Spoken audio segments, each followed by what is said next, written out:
Hello, welcome. This is just a quick overview of some of the cool margin features for the Royal Quiet Deluxe.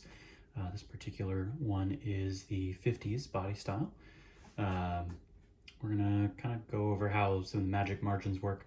These appear in earlier variations, but this is just a particularly cool example of one of them. So the margins are set up here and up here. These are what indicate the beginning and end of a page. So these will control the kind of spread of your carriage. So your carriage is the part here that's moving side to side. The margins are what dictate how far to the left or right you can move. So right now, our margins are set pretty far off to the side, and there's our bell just a little bit before we hit the right side.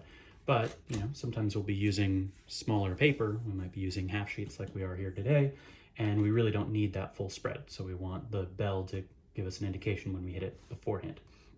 So the way that we're gonna do that, you can do it with one hand by pressing the carriage release and kind of holding the platen knob there, and then you can press the magic margin. You can hear it kind of clicking off in the distance. That's it moving to that position, and now that's where we stop. So if we kind of, retract it past over the bell, it'll then give us the warning there, which is pretty swell. But that's not doing anything for our left side. If we want to change that, we'll have to do it over here with this one. This is a little harder to do one-handed, but you can do it like that. So we'll kind of walk it down.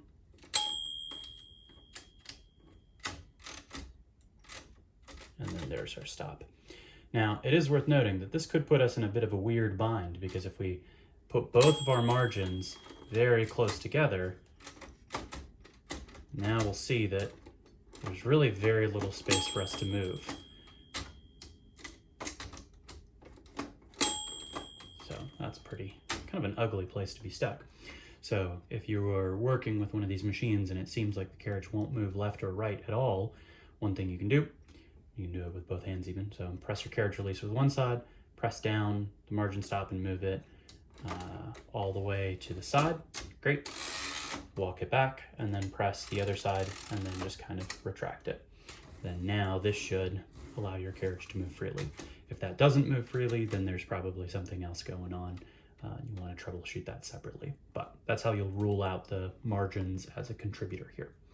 So let's say we want to load up our page and we want to set our margins for it. So first thing, we'll just go ahead and put up the little bunny ears of the paper tray, paper support. We'll go ahead and we'll kind of move the line guide. So this paper alignment gauge will, let us feed the paper into a specific spot consistently. So if you are reusing this spot regularly, that's a convenient place to have it. So we'll feed it up to just shy of the paper bale. And the Remington, the Royals have this pretty swell feature where you can pull the paper bale forward, advance it, and then kind of push it back. This is available in some of the earlier models as well. I think this is a swell feature because it allows you to load the paper under the bale reliably with a single hand. I mean, you saw me doing it here with just the one. So here we go. But as I was saying, if you're going to move this around, all of a sudden, if we advance the paper, it now moves us past where we actually want it to be.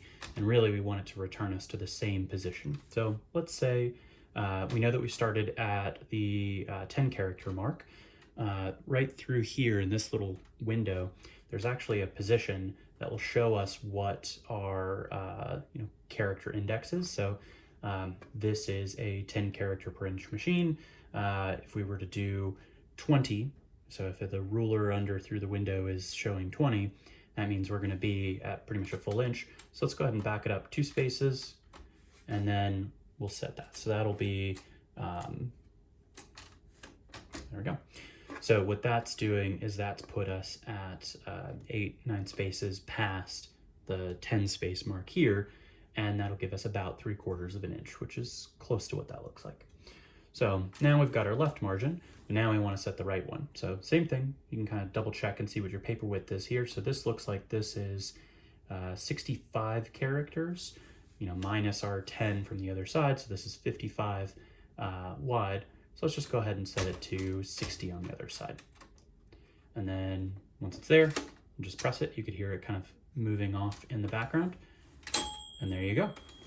So now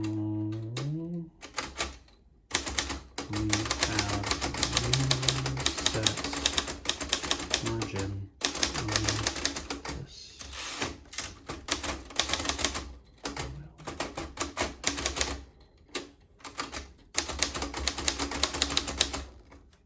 It's probably time for a new ribbon on this one.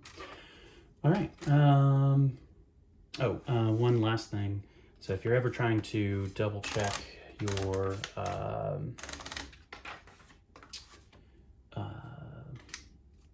tabs and stuff, you can actually see them through the back here. So you can see where your margins are. So if your magic margins aren't working the way you want to, you can double check here and just kind of see how they're behaving over here.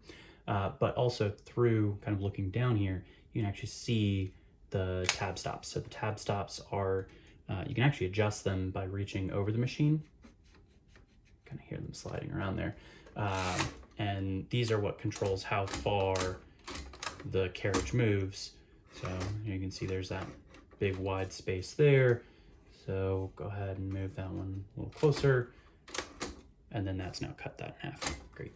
But the tab rack has index marks on it. So when you lift this up and you're looking through it, you can actually see how many characters you have, which is swell. All right. So those are kind of some of the highlights of this Quiet De Luxe, and in particular the magic margins. So happy typing.